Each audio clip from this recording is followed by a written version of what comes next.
Vigneronne, vigneron, le Minéral Show est un programme construit avec vous et pour vous. Nous décryptons ensemble et dans la bonne humeur les tendances et évolutions de la filière vin dans le monde.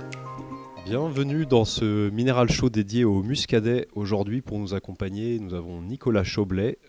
Nicolas, tu es la deuxième moitié d'un couple infernal basé à Bouaye, proche de Nantes, qu'on appelle entre nous les Chaublet Brothers. Donc, avec ton frère Hervé, vous êtes sur le domaine familial depuis, tu nous diras depuis combien de temps, mais depuis un certain temps maintenant. Depuis un petit moment, ouais. Voilà, bien que vous soyez encore jeune et dynamique. C'est d'ailleurs pour ça qu'on t'invite aujourd'hui pour parler de pour ce numéro spécial muscadet. Tu peux peut-être te présenter rapidement en une phrase et puis ensuite on passera à une phase de questions plus approfondie. Oui, alors moi c'est Nicolas Chaublet, comme tu l'as dit. Je suis vigneron sur un domaine de 40 hectares en Côte de Grandlieu, muscadet Côte de Grandlieu. Je travaille avec mon frère et je suis en charge de la commercialisation, toute la partie commerce et gestion du domaine. Et mon frère, lui, est plutôt dans la production. Super, merci. Avant d'aller sur un déroulé de questions qui vont nous faire aborder un peu toutes les composantes du muscadet contemporain, on a Quentin à ma droite qui va nous faire un petit récapitulatif du muscadet et surtout de ce qu'en disent les réseaux sociaux et ce qu'en disent la sphère numérique. Voilà. Quentin, pour le discours de l'expert. Bonjour Nicolas. Bonjour Merci Quentin. de nous avoir rejoints pour ce Minéral Show. Alors Avec ce matin, je vais essayer de peindre un tableau plutôt numérique justement de quelle vie a le muscadet aujourd'hui et depuis une période un peu reculée, c'est-à-dire sur un an, sur les résultats de moteurs de recherche. Et ce qui est intéressant, c'est quand on cherche le mot muscadet, de suite remontent deux sujets ou deux intérêts, bien entendu le marché français et le marché à l'export. Oui. L'export, avec des régions du monde qui sont friandes de ce mot et de ces résultats de recherche. Donc bien entendu la France, je le disais, avec en tête les Pays de la Loire, le Grand Ouest et la région parisienne. Et puis si on commence à aller sur d'autres terrains, la Scandinavie, le Benelux sont très présents, en tout cas sont des pays dans lesquels on cherche de l'information sur le muscadet et viennent compléter le top 10, les États-Unis et le Canada. Donc le numérique n'invente rien, copie probablement la réalité. Les tendances du marché national et international. Ouais. Exactement. Ce qui est intéressant, si on creuse un peu, c'est de savoir quelles sont les requêtes associées à ce mot-là. Et à l'international, il y a une requête qui nous a paru particulièrement pertinente. C'était celle en tout cas à l'international, voilà, je le disais, le mot muscadet est lié au mot pronunciation. C'est-à-dire que sur les marchés anglophones, probablement que quand on dit muscadet, C'est pas facile. Ouais. Ouais, c'est pas facile. Les mots qui se terminent par ET, ils n'ont pas forcément tendance à se terminer par E à l'étranger, mais je connais ça avec le nom Chaublet. Très bon. Donc on a bien entendu le Surly, le Sèvres-et-Maine aussi qui ressortent en top 3. On a aussi des requêtes qui sont liées au mot muscadet, qui sont liées aussi à la question de quel est le cépage qui est lié au mot muscadet, ce qui, quand on trouve l'information, probablement pour un étranger, peut rajouter de la complexité. Autrement dit, melon de Bourgogne, qui est le cépage de muscadet, ça peut éventuellement perturber. Alors ça peut perturber, c'est pour ça que maintenant il n'a plus le droit de s'appeler melon de Bourgogne, mais Exactement. seulement melon B. Et c'est aussi la particularité du muscadet et ce qui en fait aussi son attrait, c'est que c'est un seul cépage, c'est un vin qui utilise un seul cépage, monocépage, et qui est produit uniquement en France et uniquement dans la région du muscadet. On va retrouver quelques parcelles anecdotiques sur la Bourgogne d'où il est originaire, Ouais. mais c'est vraiment la particularité. Le muscadet, soit on l'aime pas, mais celui qui en veut, il est obligé de venir en Bretagne pour en trouver, quoi. Très bien. Autre information qu'on a pu relever dans ces résultats de recherche, c'était les périodes pendant lesquelles le mot muscadet était le plus cherché, ou en tout cas les moteurs de recherche proposaient des résultats de recherche de manière importante. Donc c'est évidemment lié au marché français, la période des fêtes. Et plus globalement, ceux qui font les fêtes avec ce vin blanc sec. Qui est une grande période de consommation en France pour Voilà, tous les vins. Exactement. Le mois de mars, comme tu le disais en off, qui était aussi la sortie des nouvelles cuvées, et puis le travail aussi que vous faites à l'export. Voilà, donc je pense que en fait, ça correspond soit au moment de consommation, soit au moment d'intérêt aussi du marché par rapport aux nouveaux millésimes, par rapport à tout ça qui se met en place, notamment sur les marchés export et les périodes des mises en bouteille, des sorties de nouveaux millésimes. Au mois de mars, c'est les périodes après salon. C'est aussi à ce moment-là où tous les marchés se mettent en place pour l'année, pour que les vins soient sur le marché au moment estival, pour la période qui correspond vraiment à la consommation du muscadet, sur des moments plutôt chauds en termes de température, et là où on boit des vins un peu plus légers, un peu plus light. C'est ça, la troisième période un peu phare où les informations sont cherchées autour du mot muscadet, c'est aussi la dernière quinzaine de la période estivale. Exactement. Bon, et pour finir, justement, essayer de creuser un peu plus sur l'aspect comparaison avec des recherches un peu plus génériques. Donc, j'ai essayé de comparer avec la recherche vin blanc sec. Donc, dans les résultats qui remontent les requêtes associées, on va avoir vin blanc sec de Bourgogne. Mais ce qui est intéressant, c'est les sujets associés à cette requête-là, qui concernent plus la Loire, l'Anjou et étonnamment le Prosecco. Bon, j'ai pas trouvé de lien avec le muscadet. Peut-être qu'il aurait fallu aller sur le top 20 ou le top 30. Ça nous laisse une grande marge de progression, ce qui est très bien. Ouais, c'est ça. Exactement. Bon, voilà un peu sur un panorama rapide de ce que peuvent représenter les résultats de recherche sur une année. Bon, évidemment, on est sur un temps qui est un peu compressé. Mais si on fait le parallèle avec les réseaux sociaux maintenant, et je me suis intéressé principalement à Instagram, et aux 9 clichés qui sont les plus engageants, et qui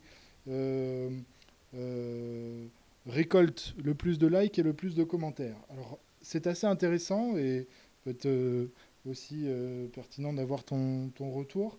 Sur les 9 publications les plus performantes, on en a 3 qui viennent des US, une qui vient d'Allemagne.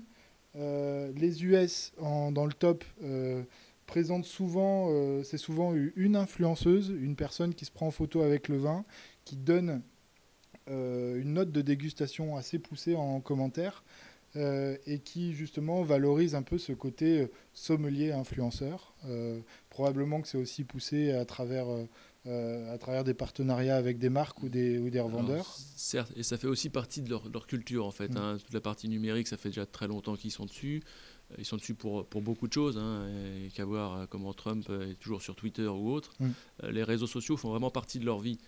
En France, c'est un petit peu moins vrai, c'est un peu plus récent. Dans le milieu du vin, c'est encore plus récent. Les vignerons de ma génération, dont je fais partie, ont tous commencé via Facebook. Instagram est encore un média qui est peu répandu, au milieu viticole, je parle, qui est toujours un milieu un petit peu pas arriéré, mais un peu plus lent. Voilà. Et donc, ça ne m'étonne pas que les grandes tendances viennent des pays anglo-saxons.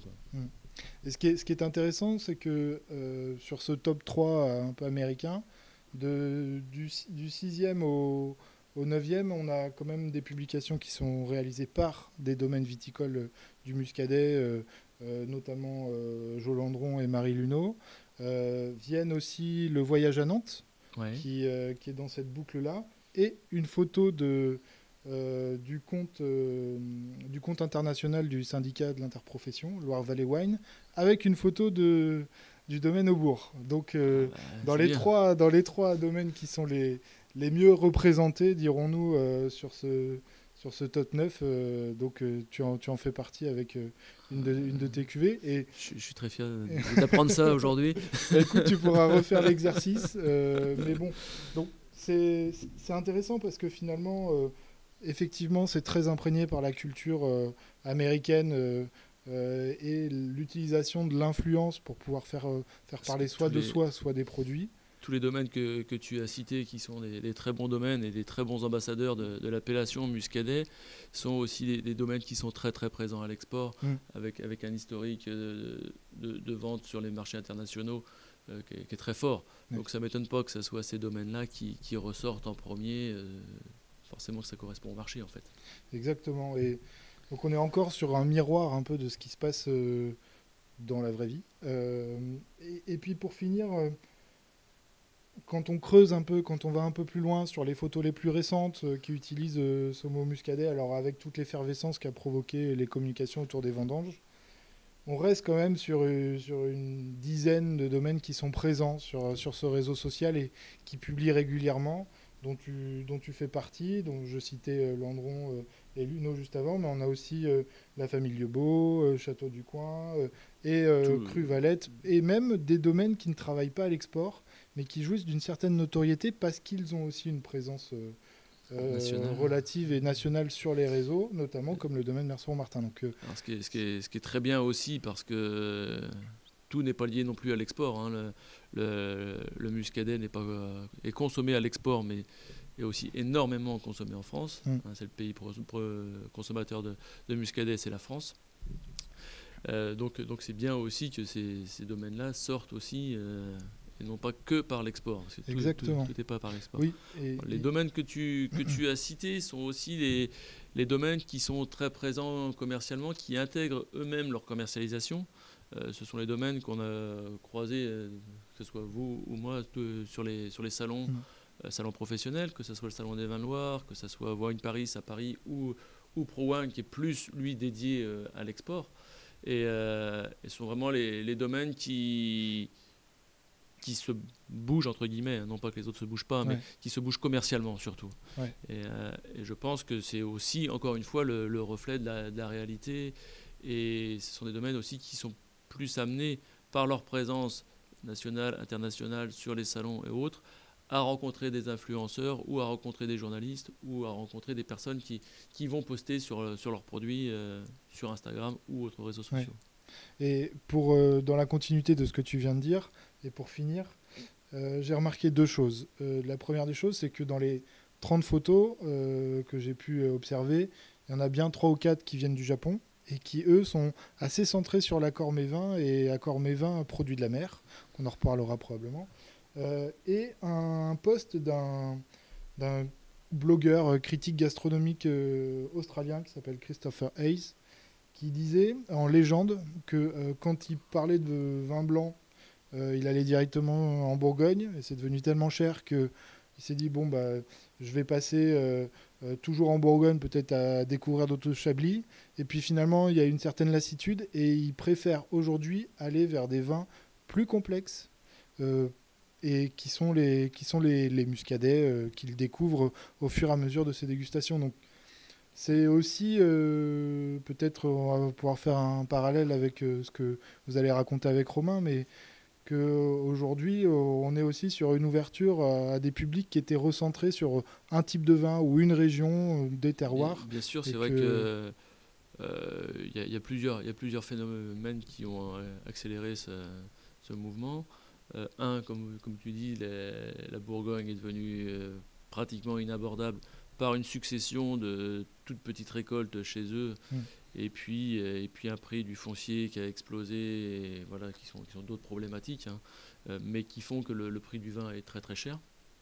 Donc les gens essayent de trouver une solution alternative ou découvrir autre chose.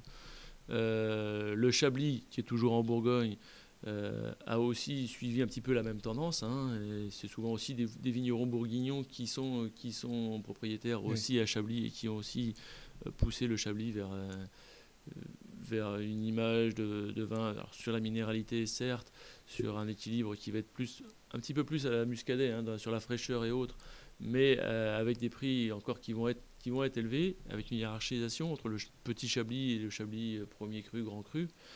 Voilà, donc le muscadet, lui, il a sa carte à jouer parce qu'on va être sur un vin blanc sec, sur la fraîcheur et autres, comme on va retrouver sur un Chablis, mais avec des prix plus abordables. Et puis l'effet curiosité, hein. Il y a vraiment un gros travail qui a été fait par les vignerons ces 30 dernières années, où on est passé d'un muscadet qui était un vin de comptoir, voilà, à vraiment des vins qui se retrouvent sur les tables des grands restaurants et qui sont capables d'accompagner les plus beaux mets. Donc l'image du muscadet a augmenté, s'est améliorée parce que la qualité des vins aussi a été énormément améliorée aussi. Ouais.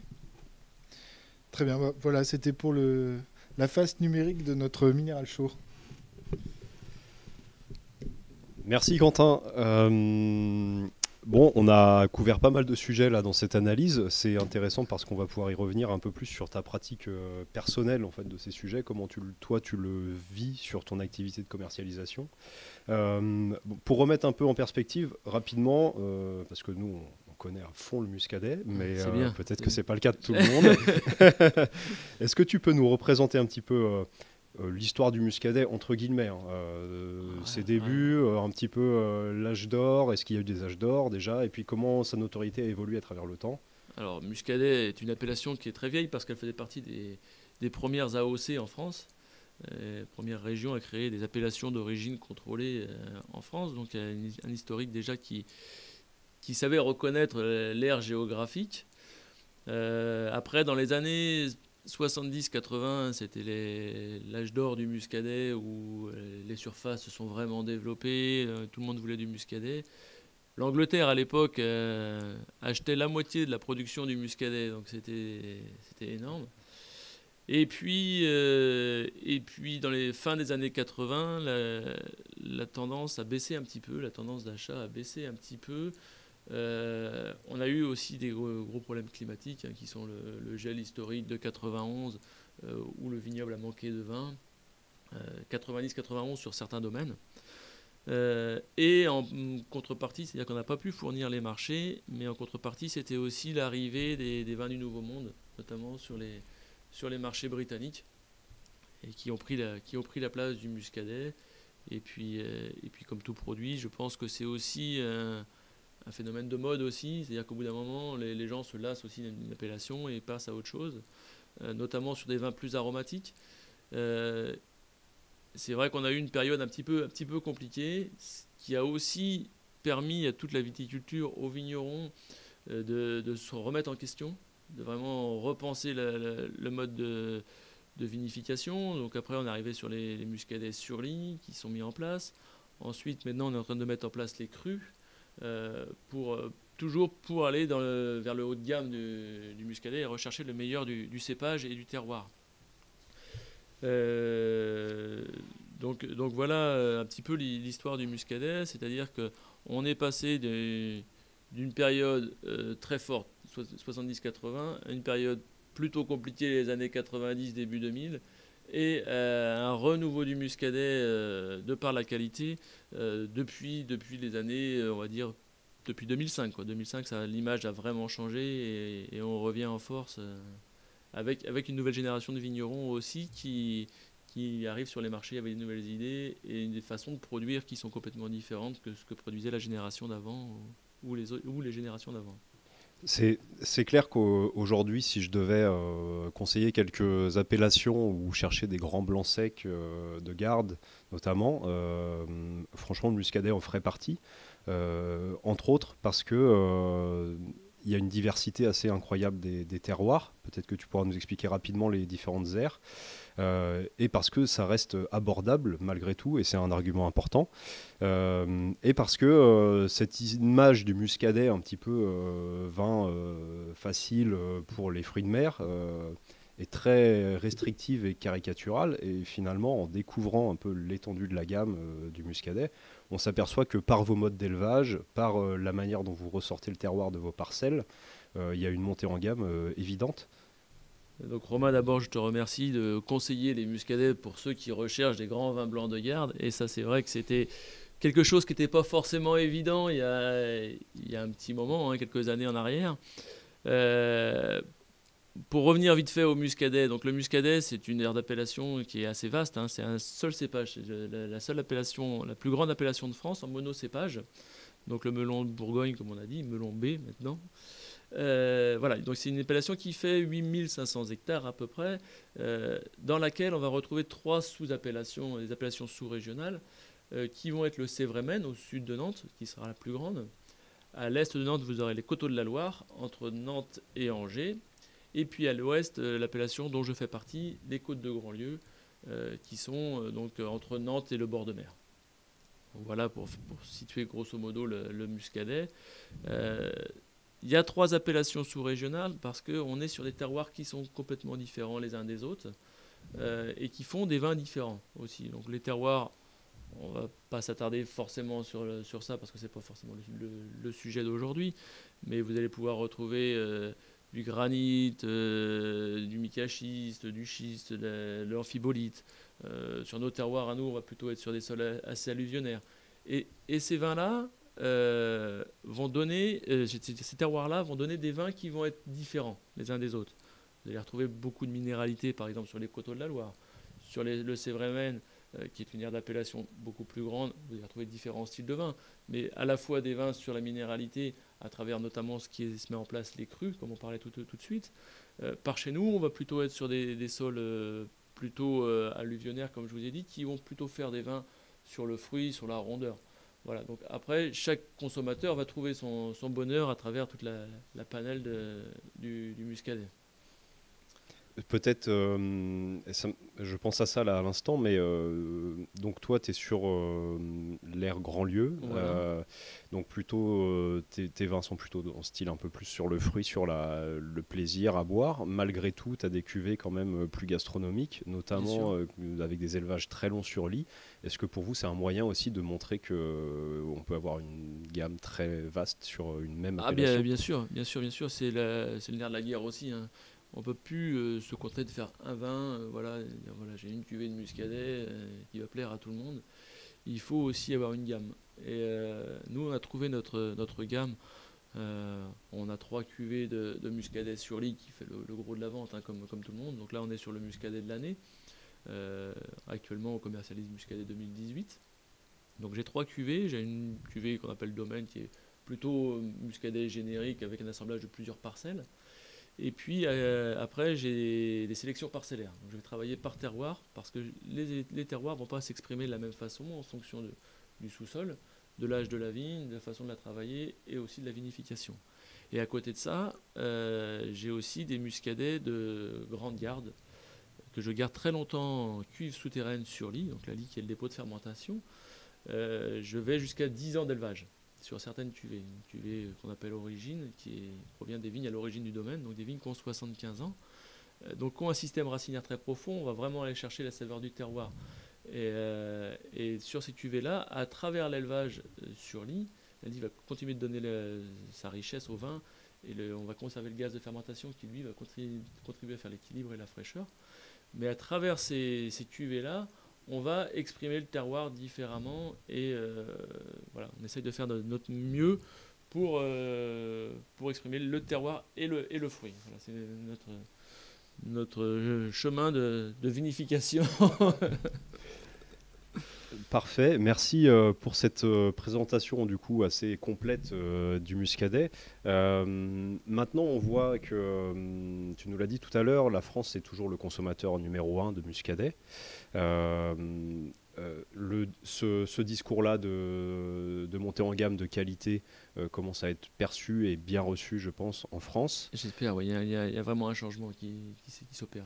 Est-ce que à l'export, on a une évolution similaire ? Est-ce que c'est un vin qui s'exporte bien, d'abord ? Le muscadet est un vin qui s'exporte très bien. Très bien. Dans le pays qui importe le plus de muscadet, ça reste toujours le Royaume-Uni, suivi des États-Unis, du Canada. Donc on est vraiment sur des pays anglo-saxons. Le 4e de mémoire est la Belgique, et vient ensuite le Japon. Donc ce qui est marrant, c'est qu'on va retrouver les pays importateurs plus hors Europe qu'à l'intérieur de l'Europe. Alors c'est en train de changer. Comme disait Quentin tout à l'heure, à travers les recherches des réseaux sociaux, Les pays du nord de l'Europe, que ce soit la Suède, la Norvège, sont en train de s'intéresser au muscadet. Je pense qu'il y a aussi un positionnement prix et aussi un vin qui correspond aussi à leur gastronomie, hein, qui va plutôt être sur des gastronomies un peu plus légères, un peu plus sur les produits de la mer et tout ça. Et le muscadet, oui, c'est un vin qui s'exporte vraiment très bien. Oui, c'est clair, le muscadet est lié aux produits de la mer dans les accords mets-vins. Globalement, ouais. Pas que, mais beaucoup. Notamment, est-ce que tu expliques peut-être la présence du Japon comme un gros consommateur par leur gastronomie ? Je pense. Alors c'est vrai que le Japon, sur l'Asie, la particularité est un vieux pays consommateur de vin, on va dire, hein, contrairement à la Chine qui, eux, se mettent à consommer du vin. Le Japon, ça fait très très longtemps qu'il apporte du vin. Et a une culture du vin aussi, hein. Il y a beaucoup de wine shops et autres là-bas. Les consommateurs sont très à la recherche aussi des nouveaux produits. Le muscadet est un vin qui correspond parfaitement Donc c'est un vieux pays consommateur de vin, le Japon. Du coup, c'est peut-être lié à ça aussi, le fait qu'il soit... Oui, voilà, ouais. Donc par rapport à la Chine qui, eux, se mettent à consommer du vin, le Japon a vraiment un historique de consommation. Et le muscadet est vraiment un vin qui correspond parfaitement à leur gastronomie, hein, qui est beaucoup basé sur les produits de la mer.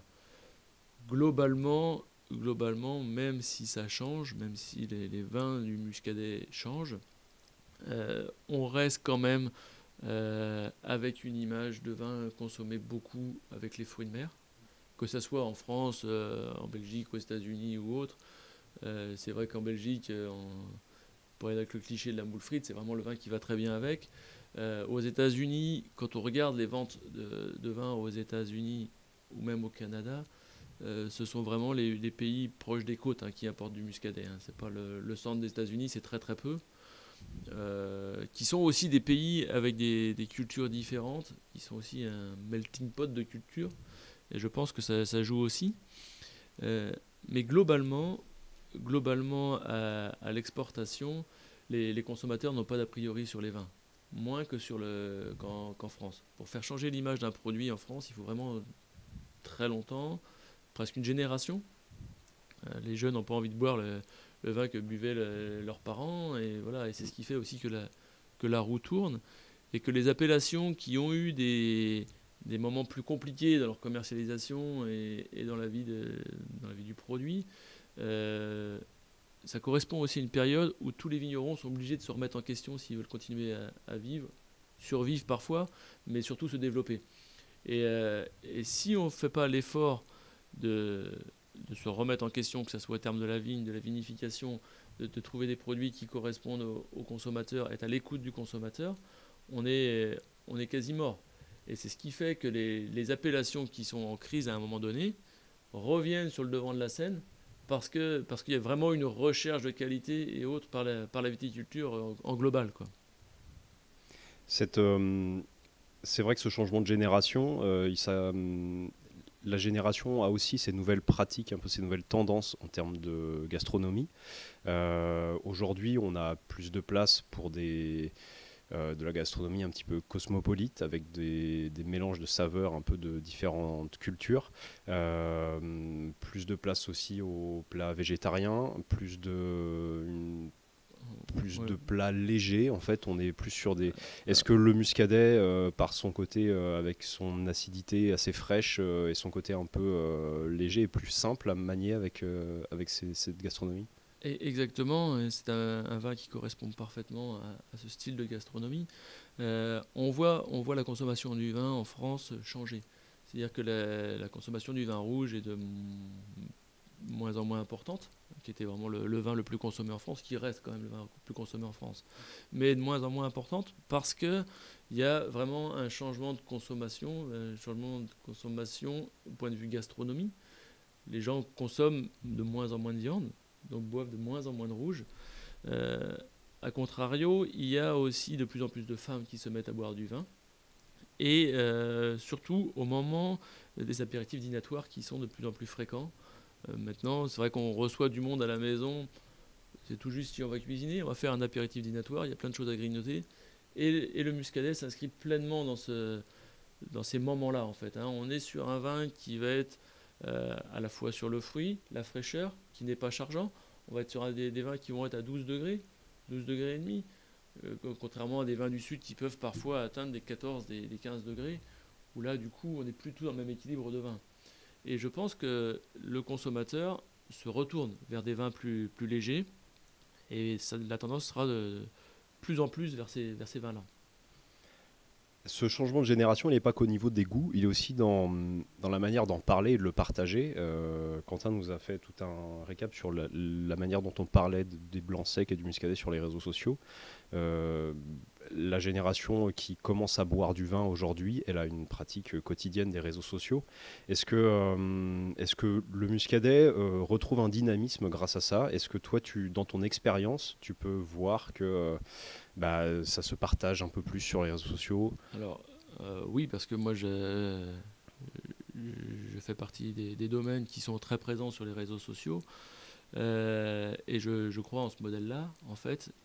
C'est vrai j'essaye de mettre, moi, personnellement, à peu près une photo par jour, ou on va dire 4-5 photos par semaine, pour dynamiser mon domaine, mais deux, dynamiser aussi l'appellation et faire parler du muscadet. Donc c'est pour ça que le hashtag muscadet, quand on le tape, il ressort bien sur les réseaux sociaux. Et je pense qu'il y a un grand changement en termes de consommation, mais aussi en termes de recherche d'informations et d'approvisionnement. Et on voit que le modèle des foires au vin en grande surface s'essouffle. Tous les ans, ils font un peu moins en pourcentage, mais que l'achat de vin globalement sur Internet ou autre se développe. Donc les consommateurs sont aussi demandeurs d'informations à travers ça. C'est-à-dire que s'ils vont aller sur un site, ils vont voir un muscadet de tel domaine, par exemple, ils vont ouvrir un onglet à côté, aller sur Google, rechercher le domaine, savoir quelle est la notoriété du domaine, savoir qui commercialise le domaine, à quel prix, s'ils font aussi un bon acte d'achat, c'est-à-dire qu'ils n'achètent pas le vin trop cher. Et je pense que les réseaux sociaux, à ce moment-là, ont vraiment aussi un rôle à jouer, parce que ça véhicule la notoriété du produit. Et ça permet aussi aux consommateurs de dialoguer entre eux. Quand on regarde les avis clients sur les sites, que ça soit pour le muscadet, mais que ça soit pour un bien de consommation courante ou autre, la première chose qu'on fait quand on veut acheter quelque chose, on va regarder l'avis des consommateurs. Qu'est-ce qu'ils ont dit, qu'est-ce qu'ils en pensent. Les réseaux sociaux s'inscrivent un petit peu dans cette démarche-là. Effectivement, ils entretiennent, tu l'as dit, la notoriété un petit peu de ton domaine. On sait que certains sont très influenceurs dans le choix que peuvent avoir les consommateurs.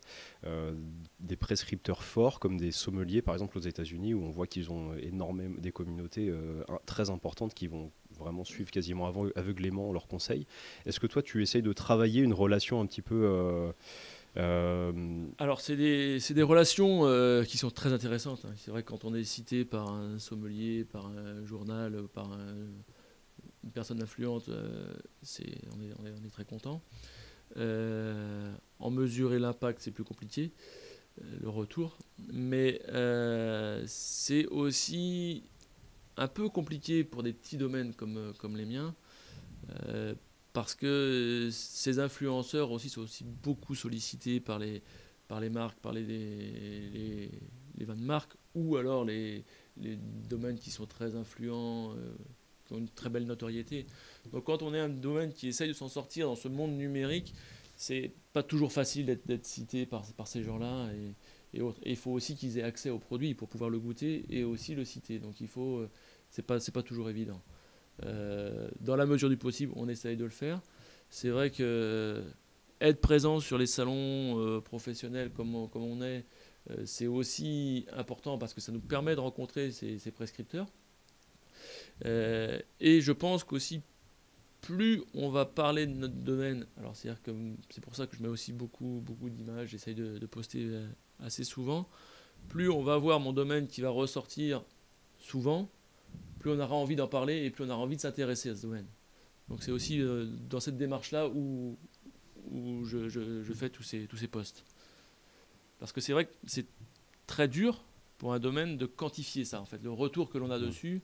Des fois, on a un peu l'impression de jeter des bouteilles à la mer, mais je pense qu'à force de le faire, eh bien, on a du retour. Et on peut voir, quand tu es cité par quelques blogueurs, vins étrangers, qu'il y a énormément de commentaires, il y a énormément d'engagement sur leur post. Et là c'est vraiment, tu peux te dire, dans ces cas-là, que tu as vraiment touché la cible, quoi, Ben oui. On aimerait que ce soit plus souvent, mais oui. C'est du travail. Là, c'est du travail, voilà, c'est mon travail. Bon, pour terminer un petit peu, on a quelques petits sujets d'ouverture qui sont quand même très prégnants, et en particulier sur ce millésime. Le dérèglement climatique est sur les lèvres de tous les vignerons dans le monde entier. Comment vous le vivez, vous, dans le vignoble nantais? Alors, on le vit bien et moins bien. C'est-à-dire qu'on va le vivre bien parce qu'on est dans les vignobles les plus septentrionaux de France, donc les plus au nord. Certains millésimes, c'est vrai que nos vins manquaient un petit peu de maturité. On avait du mal à faire mûrir le raisin jusqu'au bout. Depuis ces 10 dernières années, et même un peu plus, c'est plus vrai, quoi. C'est-à-dire qu'on a des heures d'ensoleillement, de la chaleur qui sont plus que ce que c'était. Et qui font mûrir le vin. Et on voit le degré du muscadet, le degré naturel, qui est de plus en plus fort tous les ans. Donc ça, en soi, c'est très bien pour nous. Là où c'est un peu plus compliqué, c'est qu'on n'a plus franchement d'hiver, en fait. Et le cycle végétatif de la vigne ne s'arrête pas, ou peu. Et on a souvent des belles journées en février, en mars. Le végétal, lui, il prend ça comme un signal en disant « ça y est, c'est la fin de l'hiver, c'est l'été ». Donc il commence à pousser, il sort de sa protection hivernale. Et puis on n'est pas à l'abri d'avoir un gel en mars, avril, mai, qui fait d'énormes ravages. Cette année, on a encore perdu à peu près 70% de la récolte de muscadet à cause du gel. Ça fait quand même 3 années en 4 ans, sur ces 4 dernières années, où on a de la perte de récolte qui est très conséquente par le gel. Donc après c'est à étudier au niveau de chaque appellation, chaque domaine, parce qu'il y a des domaines qui sont plus ou moins affectés. Mais globalement, en termes de l'appellation, c'est très très compliqué, quoi. Du coup, j'imagine que vous vous équipez progressivement en moyens de protection Alors la plante. le vignoble s'équipe doucement, parce que ça coûte très cher à mettre en place et c'est très compliqué, en fait. C'est très compliqué. Pour donner un exemple, en 2016, on a 70% de la vigne qui a gelé. On a fait une toute petite récolte. En 2017, ça a regelé, et les parcelles qui ont gelé en 2017 ne sont pas celles qui ont gelé en 2016. Donc quand tu mets de la protection, où est-ce que tu la mets? Tu la mets sur les parcelles qui ont gelé l'année d'avant. On aurait dit en 2017, si on avait protégé le vignoble, on dit oh, ça a super bien marché parce qu'on n'a pas gelé du tout. Mais sauf que ces parcelles-là, elles n'ont pas gelé. Donc c'est là où c'est compliqué, quoi. Et celles qui ont gelé en 2017, on ne les aurait pas protégées.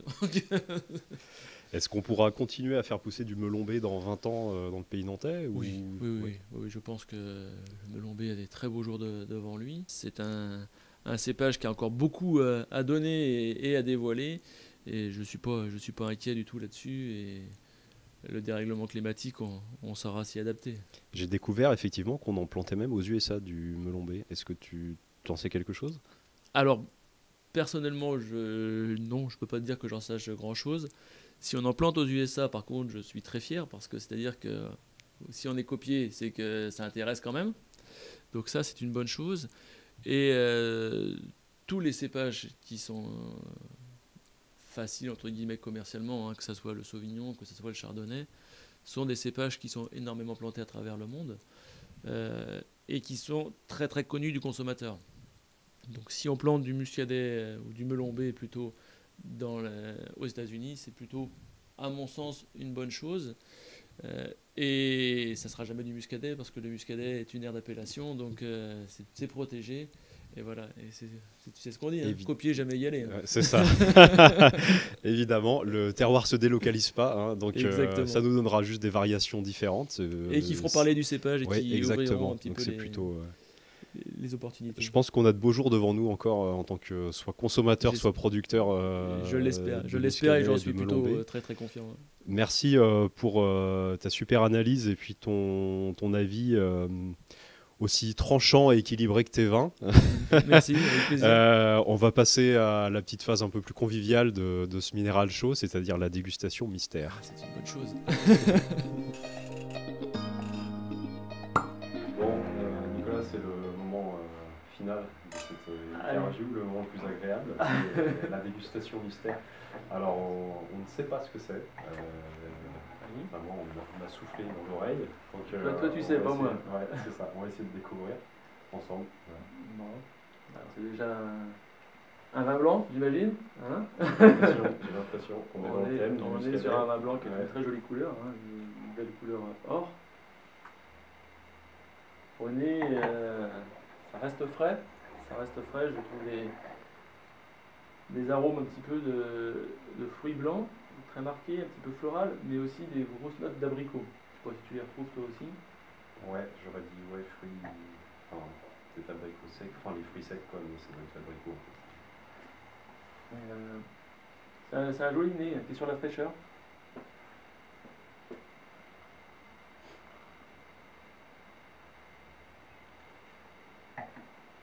En bouche, on a une bouche qui est ample, qui est riche, qui est aussi sur une trame un petit peu acidulée, mais qui finit sur des notes un petit peu alcooleuses, à mon sens. On va sur des notes, des touches chaudes en final, chaleur, qui me rappellent un petit peu l'alcool, et je pense qu'on est sur un vin qui a un degré assez élevé. Peut-être 13-14 degrés. Ce vin-là, alors pour moi, s'il faut dire quelque chose, parce que forcément à chaque fois on se plante, hein, ça c'est. Il y a du soleil s'il y a des degrés. Voilà, c'est la règle. Hein. C'est une dégustation à l'aveugle pour rester très humble. Alors moi je dirais vraiment sur un blanc du sud, un blanc du sud de la France. En cépage, je serais assez sur Marsanne, Roussanne. Ça me fait penser à certains Côtes du Rhône blanc, mais voilà, ça va s'arrêter là.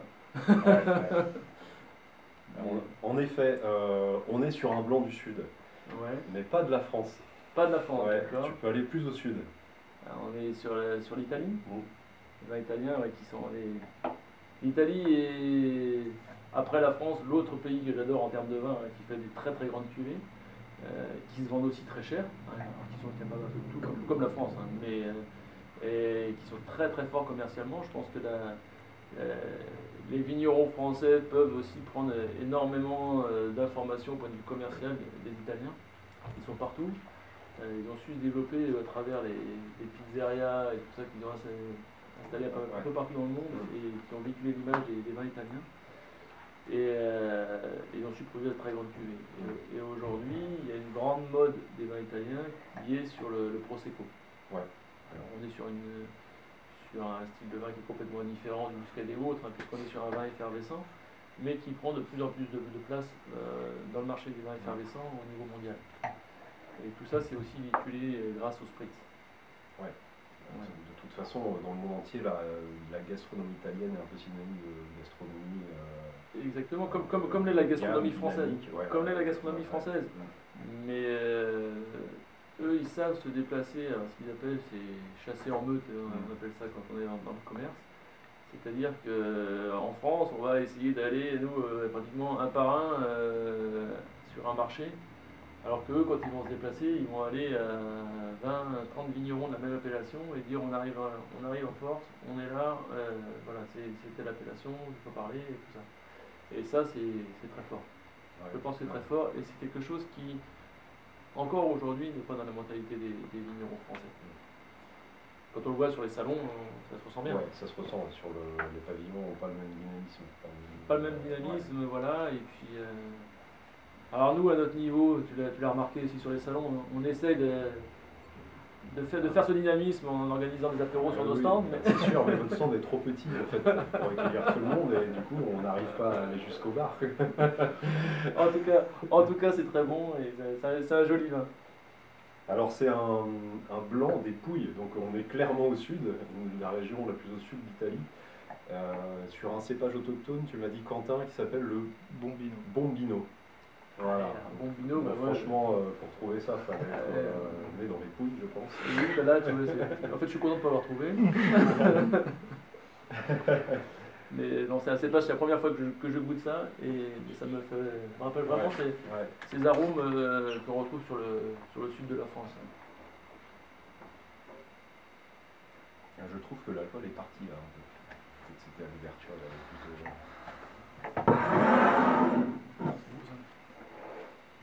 Bon, bah là, je pense que quand même, en termes de packaging, la France s'en sort un peu mieux. On est sur la bouteille de 1 litre, bouteille blanche pour un vin blanc. CA, alors CA, on pourrait penser à un vin California, et là, peut-être l'élément chimique, non, c'est pas ça. Calcareous, c'est le calcaire. Voilà, on est sur un sol de calcaire. Et c'est un IGP Bianco. Et ça fait seulement 11,5 degrés en alcool, donc mon analyse était très bonne.